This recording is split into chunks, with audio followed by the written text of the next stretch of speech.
issue of Ebola. But I want to assure this nation that the government of Kenya has made adequate arrangements.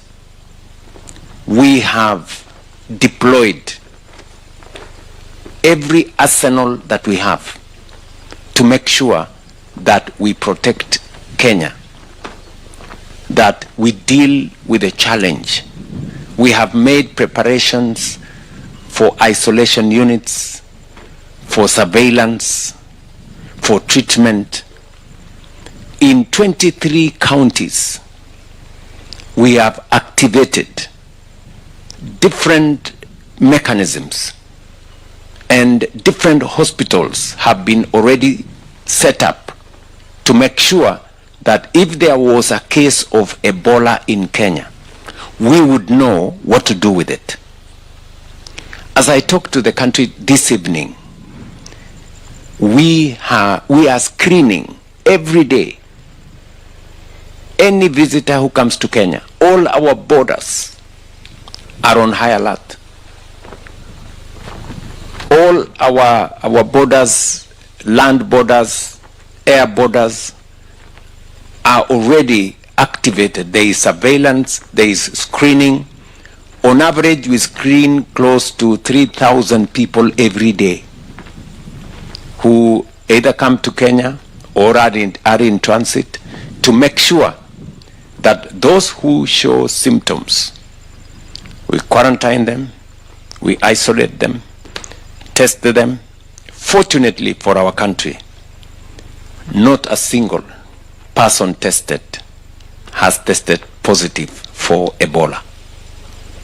And I want to ask leaders and citizens who have any doubt on the level of preparedness by the government of Kenya, that they should not have any such doubt.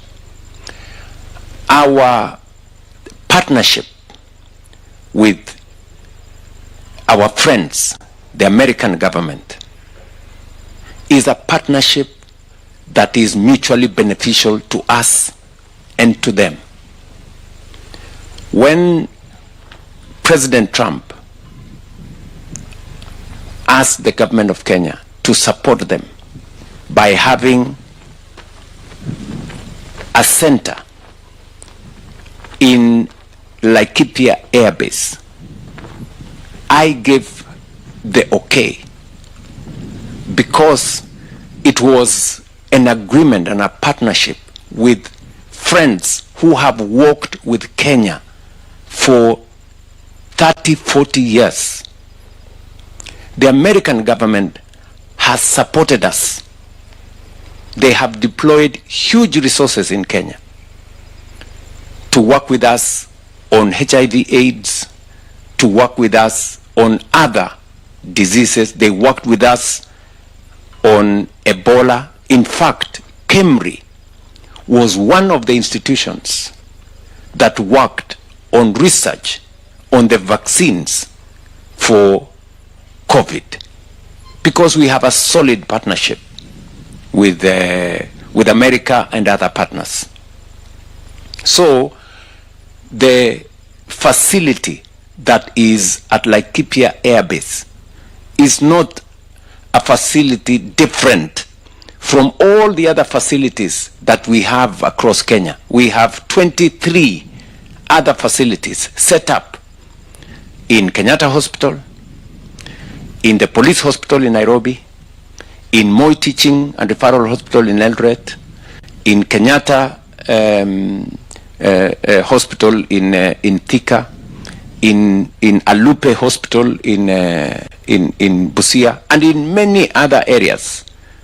And these facilities are meant to make sure that there is proper screening, and if there is any positive identification of people who have Ebola, then immediately they are isolated, they are treated, so that we avoid any spread of the disease. So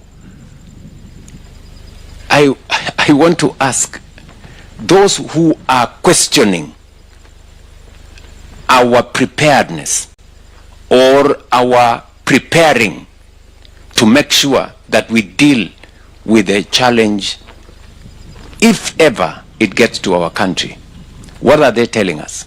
They are telling us we should not prepare. Are they telling us we should not be ready? And the fact that we could end up with a case is not far-fetched. We have security people serving in Congo DRC. We have thousands upon thousands of Kenyans in DRC. If for whatever reason they were to become victims of Ebola, we would have a responsibility as a country to treat them. We would have a responsibility to our citizens to make sure that we take care of them. What the American government is doing is to work with us in partnership to build the capacity to make sure that if ever we needed a facility, that facility will be there to serve the people of Kenya and to serve our friends, including the Americans. And let me say this for the avoidance of any doubt. This is not the first time we are doing such a facility with partners. During COVID, we built a whole facility at the UN headquarters in Nairobi that served people from different parts of the world, members of the UN family, others who were in need. They came, they were served in Nairobi. I am wondering why anybody would want to politicize, to mobilize negative politics on a matter so serious as a pandemic. You know, we are a responsible government. We know what we are doing. So people should relax. You know, politicians should avoid reckless, unnecessary talk that doesn't mean anything. I am very confident about what we are doing as a country. I can assure the people of Kenya that the agreement between the government of Kenya and the American government is for the good of our country and for the partnership that friends like the American government have demonstrated to us over time. They have deployed huge resources